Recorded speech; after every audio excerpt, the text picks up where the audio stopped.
bagi, hari ni aku nak buat video pendek je lah. Aku nak buat video pendek je, nak bagi korang tengok persekitaran dan keadaan di sekeliling negara Top Glove. Kenapa aku panggil negara Top Glove? Kerana Top Glove di sini adalah sebuah negara yang tak boleh diusik, tak boleh ditegur, yang tak boleh dibendung, dan mereka sentiasa rancak membina kilang-kilang baru macam depan mata aku. Tengok ya, tengok. Majlis Pembadaran Kelang, Top Glove, Top Quality. Ni apa ni, membina kilang baru lagi. Kawasan ni adalah kawasan Top Glove. Panjang lagi kat depan sana, tapi aku ambil separuh je nak mengalir ke sejak alam sana. So aku pusing balik. So aku tunjukkan, tak panjang video aku hari ni, aku nak bagi pendek-pendek je. Aku nak tunjukkan kepada korang, inilah negara Top Glove. Negara dalam negara. Tengok kilang-kilangnya. Ini adalah Top Glove. Kepada siapa yang belum pernah tengok Top Glove, ini kanan kiri semua ni Top Glove ya. Kanan kiri. Itu kalau di sebelah kanan aku sekarang, mungkin di sebelah kiri korang Top Glove apa tu? PW5W4 apa dah. Ini F40. Ini Top Glove. Kanan kiri kau semua Top Glove. Tengok. Betapa hebatnya negara dalam negara. Sebuah negara Top Glove yang membekal yang menghilang sarung tangan. So ini ada sempang. Sana terus pun sama. So aku masuk ke kiri, Jalan Bunga Raya. Kita nak bagi tengok negara Top Glove yang hari ini menjadi begitu kebal. Di saat orang lain kena kurung, mereka terus beroperasi tanpa sebarang sekatan.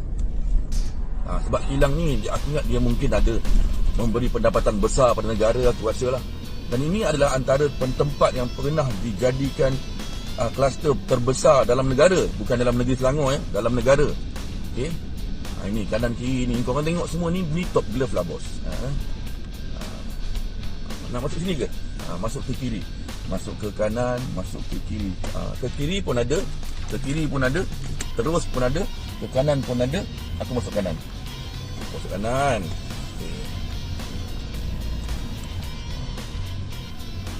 Okay. Ini adalah kluster terbesar pernah ada dalam negara. Pernah dipasang dawai kawat berduri segala-galanya. Tapi korang kena kurung kan. Kau tengok kereta-kereta ni, ini semua pekerja lah.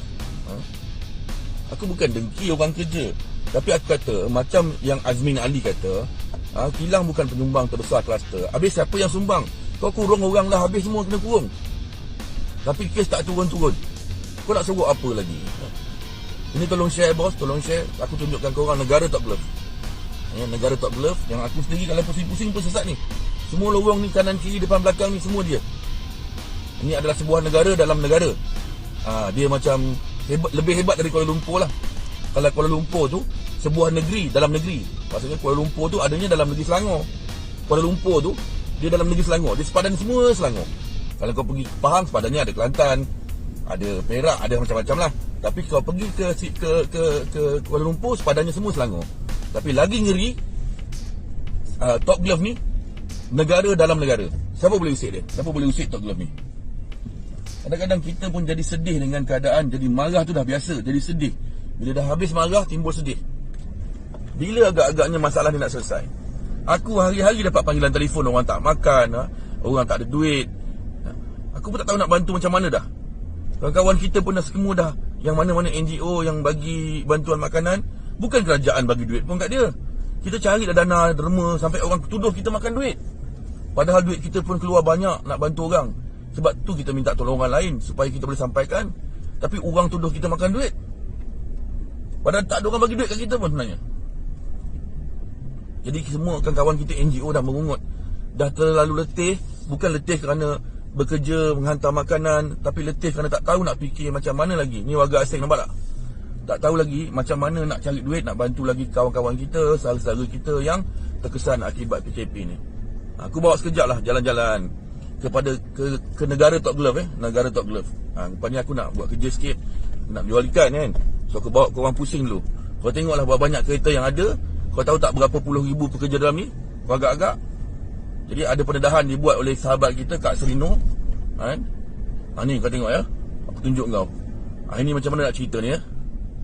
Kau tengok motor ni. Aku pun sebenarnya dah sesat ni jalan ni. Ni berkumpul ramai-ramai ni. Ni kan orang Melayu nanya kat kita pula, kawan kita kan. Tapi tak apalah, aku nak beritahu lah keadaan Top Glove ni hari ni sampai macam ni.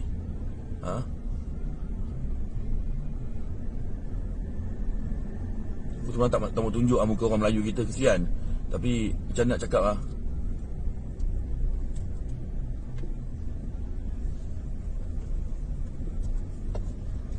korang tengok kilang ni semua top glove tau. Ini bukan kau tengok sendiri kat tulisan aku tunjuk kau tu. Tulisan yang ada tu, top glove F40. Ha? Yang sebelah kanan aku top glove F40. Depan ni top glove F25 R&D Center. Top depan tu ni ada simpang 4. Tadi aku dah ke kiri. Kalau aku masuk ke kanan, sama juga, kilang top glove juga semuanya. Ni lori top glove depan aku. Aku masuklah untuk korang. Aku penat pergi kerja sebenarnya. Tapi aku bawa lah korang jalan-jalan. Tengok sendiri betapa besarnya top glove ni dan betapa kebalnya top glove ni, sehingga kan ribuan manusia boleh bekerja siang dan malam di saat orang lain kena kurung sampai tak makan. Kita bukan gila nak suruh kilang tutup, tapi kita kata banyak kali kilang ni menyebabkan orang lain menjadi kluster yang kau cipta. Aku bagi contoh, orang yang kerja top glove ni duduk di sekitar sini. Dia balik rumah jangkit orang lain, lepas tu kau tuduh jangkitan tu daripada jangkitan merata-rata. Mana boleh macam tu? Orang-orang ni duduk di merata-rata ni, kilang top glove ni.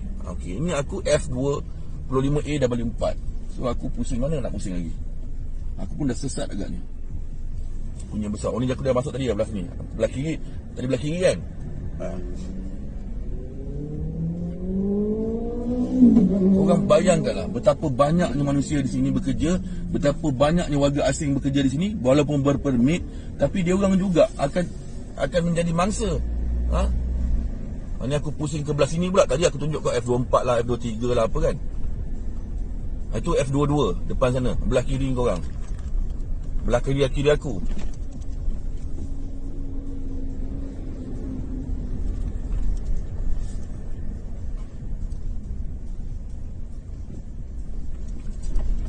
Aku tak boleh nak cakap pasal polis lah, sebab dia ni subjektif lah bos.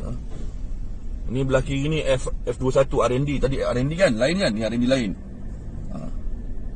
Ini mengalir ke setiap alam lah. So depan, kanan, kiri ni semua kilang. Aku beginilah bang. Aku dah duduk dengan sahabat-sahabat aku daripada PDRM. Yang polis misalnya ada yang menjadi mangsa. Masuk kanan terus setiap alam. Betul Rim, betul. Ke kanan. Aku sesat lah Rim. Punya besar lah tempat ni kan. Sampai kita pun boleh sesat dalam negara top glove ni. Tu top glove F32, top glove F30. Aku sebut tadi nombor tak sama tau. Mana itu adalah kilang-kilang. Itu kau belum tengok lagi dia punya branch di tempat macam Ijuk pun aku rasa ada, di Batam Juntai pun aku rasa ada. Kita ada di Sungai Sembilan kawasan bukan top glove tapi sarung tangan juga. Semua ni beroperasi terus non-stop. Memang operasi. Tengoklah kereta kanan kiri semua. Ini belum peak hour. Nak tengok datang tengah hari. Tengah hari kejap lagi dia orang keluar beli nasi apa semua kan. Jadi kat situ aku nak tanya, siapa sekat dia orang? Dia orang ni ada, kalau tak silap aku kat Serino ada dedah kan, kilang ni dah, dia punya hostel dah ada 1,300 yang dikepung dalam PKPD. Tapi dia orang boleh terlepas keluar dan sekarang ni ditempatkan di hotel mengikut maklumat. Okey.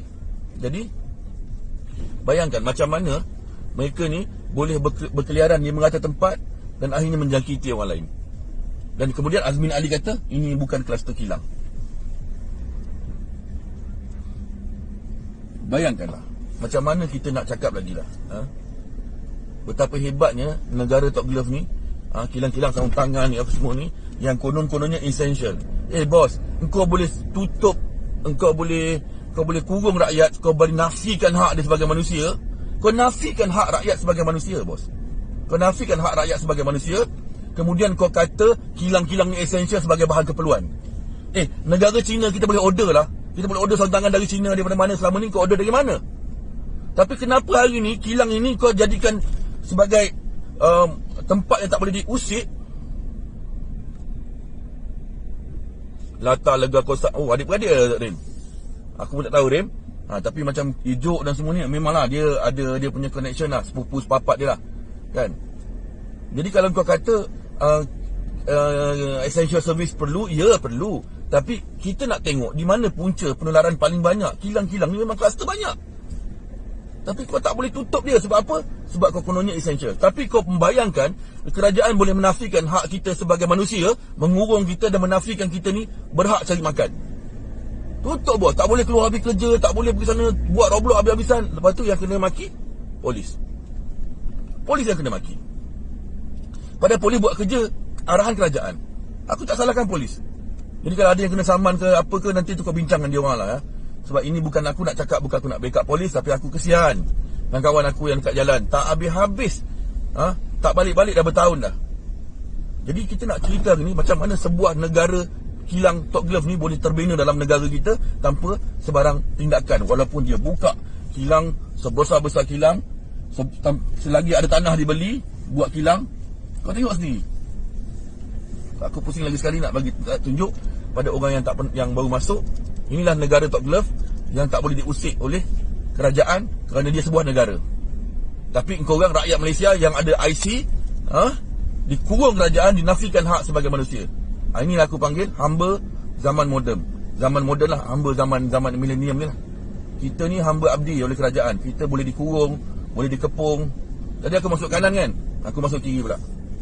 Ni kita dah pergi tadi. Itu terus tadi aku dah pusing ke kanan, aku dah masuk, aku masuk ke kiri pula. Aku baru masuk korang. Betapa besar ni. Sana ada simpang lagi tau, belah sana. Oh ni dah masuk tadi. Belah sana belum, belah depan tadi belum. Aku bawa pusing. Kawan-kawan kita, aku semalam jumpa satu sahabat, anak 6. Tak boleh kerja. Laki bini tak kerja. Macam mana aku nak cakap lagi? Aku nak tolong macam mana ya? Aku tak tahu, ni aku dah masuk ke belum? Aku pening lah jalan-jalan sini. Banyak no jalannya. Oh, belah sana aku belum masuk. Anaknya 6, laki bini tak kerja. Nak makan apa? Kerajaan terus bagi alasan kerana kita nak lay down, nak turunkan COVID ni. Tapi kilang ni tak berhenti-henti. Kita bukan nak sekat rezeki orang, bos. Sana belah kanan ada, belah kiri ni aku belum masuk. Ni body basic 3+. Ini dah belah side lain lah ya. Tapi belah kiri, kanan ini semuanya kilang-kilang yang dimiliki oleh Top Glove ataupun kilang-kilang yang ada kaitan dengan Top Glove. Tapi kalau kau tengok kilang-kilang yang ada ni pun masih beroperasi. Depan je tutup. Dalam ada orang. Kita bagi tengok pada orang kawan kita mana satu kilang yang yang begitu kebal, yang tak boleh diusik ni. Kilang perabot, komponen. Okey. Tapi kilang-kilang lain okey lah, patuh lah. Kilang-kilang lain okey. Top Glove tak berhenti sebab dia kata dia essential. Dia kata dia essential. Jadi dia berkebal. Pada aku kerajaan kena pilih. Kalau kerajaan boleh kurung rakyat, nafikan hak berjuta rakyat dalam negara ni, kenapa kau tak boleh tutup Top Glove? Sedangkan kita dah semalam dapat satu video TikTok yang bukan dibuat-buat, tapi video real yang ada seorang kakak marah. Korang tak boleh keluar, korang jangan lari, dia kata. Kalau korang keluar, korang jangan masuk balik Mentari Court. Sebab Mentari Court kena PKPD. Kan? Sampai macam tu. Sampai budak-budak Indon kata dia orang diarahkan lari. Jadi video-video ni kena siasat. Bila dia cakap bila kita sebut, apa orang kata? Ni balaci-balaci yang masuk, report polis lah, kecoh-kecoh dalam Facebook apa. Kepala bapak kau. Balai polis kau nak report, apa dah jadahnya? Kau pergilah tengok kalau kau boleh report. Semua online. Lepas tu kita telefon, talian pun tak boleh. Naknya immigration. Kau cuba telefon immigration, talian aduan dia, boleh masuk ke tak boleh masuk? Tak boleh, bos. Tak boleh. Jangan seimbang. Jadi medan kita hanyalah medsos atau media sosial. Inilah medan kita. Jadi kita nak beritahu pada orang lain, kalau penguatkuasa nampak, tapi kalau Facebook aku ni, insya-Allah, kalau Facebook aku ni, penguatkuasa banyak yang tahu, banyak yang memantau. Tapi mereka tak buat apa-apa. Lepas tu mereka pergi UKK, Unit Koperasi Korporat, buat report kata aku sebab aku memalukan jabatan mereka katanya. Ni nak langgar aku pula ke kakak ni. Tengoklah jalan dulu kak. Mana jalan balik aku tak kerti dah. Jadi macam itulah ceritanya. Kan? Kita ni rakyat yang ada kad pengenalan, yang lahir di bumi ni, yang memberikan negara ni pendapatan yang cukup banyak daripada zaman tok nenek moyang kita. Sampailah menteri-menteri kat atasnya dari kaya raya, buntang perut makan duit. Tapi kerana alasan PKP ataupun kes yang banyak ni, kita rakyat ini dinafikan hak sebagai manusia. Kita dikurung kononnya untuk melandaikan kes COVID. Kita akur kerana kita rakyat yang sayang negara. Tapi bila kita hari-hari semua rakyat kata tolong tutup kilang-kilang yang menjadi, tengok kau tengok berapa banyak kereta. Aku tunjukkan korang. Kilang-kilang yang terus beroperasi yang menjadi penyumbang besar kepada kes COVID. Apa kata Azmin Ali? Bukan kilang, bukan punca ataupun bukan kes yang paling besar untuk kluster COVID. Jadi aku pun tak faham lah apa yang aku nak cakap lagi dah kepada kerajaan yang ada hari ni. Sebabnya mereka lebih pentingkan periuk nasi dia, yang kautim lah, yang bagi makan, bagi kereta lah kan. Kau bayangkan betapa sedihnya kita jadi rakyat Malaysia. Kita dikurung. Aku tunjuk kau ni depan mata aku ni. Tengah jalan melinggang Mak Minah ni, warga asing lah, tapi mungkin ada permit lah, aku tak tahu. Nampak tak? Lenggang kangkung, lenggang Mak Minah dia. Dan di sebelah kiri kita adalah perumahan. Tengok kilang tadi tu, aku dah keluar daripada kawasan kilang. Tak jauh daripada kilang, nampak tak kawasan perumahan, kawasan tempat tinggal bos. Orang-orang ni kejap lagi tengah hari mereka akan keluar. Tengok depan mata aku ni ya. Orang akan keluar, ini warga asing, okay? Warga asing pergi beli nasi lah apa ni, kilang. Top female hostel. Ni TG female hostel, Top Glove lah hostel lah ni. Sebab aku tak biasa masuk kawasan ni. Taman Daya Meru. Ini kawasan kediaman. Jadi kawasan ni bersebelahan dengan kawasan kilang. Macam mana kau cakap dengan kilang tak boleh pergi kawasan perumahan? Kemudian orang-orang ni ke mana pula? Okey, ini apa? Ini ni jalan besar. Okey. Yang di sebelah kiri nampak tak ni ada pembinaan ni. Pembinaan ni aku diberitahu ini adalah milik Top Glove. Untuk dijadikan tempat tinggal dia punya staff-staff lah. Staff Top Glove lah. Okey. Jalan Teratai. Jalan Teratai ni kalau korang ingat dulu pernah jadi kluster. Pernah diberi PKPD oleh kerajaan masa tu, kan? Tutup semua kluster Teratai kan, kalau korang ingat. Jadi itu sajalah aku punya pendedahan untuk pagi ni. Terima kasih kerana menonton. Jadi korang tolong share video aku, tunjuk pada semua orang bahawa inilah dia negara Top Glove. Tak ada Roblox pun lah, nak betul lah ahli politik. Hari ni tak ada Roblox bos. Dia Roblox dia sepadan-sepadan je, tapi dia akan buat aku panggil apalah, lompat lah. Kita kat border ni border kapal Meru, tapi biasa ni takkan ada celah ni. Nasib baik tak ada, nasib tak baik kena. Tapi dah dimaklumkan kalau kali ni kena, dia saman terus bos. Kita tak salahkan polis, dia hanya jalankan tugas. Cuma aku nak maklumkan tadi, itulah dia ceritanya kluster pula, negara Top Glove yang aku bawa ke orang tadi. Sebuah tempat yang menjadi negara dalam negara, yang kerajaan tak boleh usik dia. Kan? So aku nak beritahu tu je sajalah. Jadi kita hari ni rasa sangat-sangat sedih kerana kita sebagai rakyat dijadikan tak tahulah apa, hamba pun bukan, binatang pun bukan, tak tahu. Kerana kerajaan boleh mengarahkan kita untuk jangan keluar, sampaikan kita terpaksa duduk di rumah memandang anak-anak kita dalam rumah. Kita pun sedih bos. Anak-anak kita dalam rumah sampai 6-7 orang, yang mana anak ramai, sedangkan bapak dengan mak tak kerja, bantuan tak ada. Kerajaan bangga umumkan 20 bilion, 30 bilion, 100 juta, 80 bilion. Tapi bila sampai pada rakyat berapa? 1,500. Apa kau ingat 500 tu boleh makan 5 tahun? Gaji orang kita ni 5,000, 4,000 sebulan belum tentu boleh tanggung kita satu keluarga. Lepas tu kau sebut pasal moratorium, yang kononnya kerajaan belanja berpuluh-puluh bilion. Mana tanga? Kau pergi tengoklah siapa nak buat moratorium. Aku buat moratorium, dia tarik lagi, pergi loan aku lagi panjang. Mana ada kerajaan bantu? Tak ada.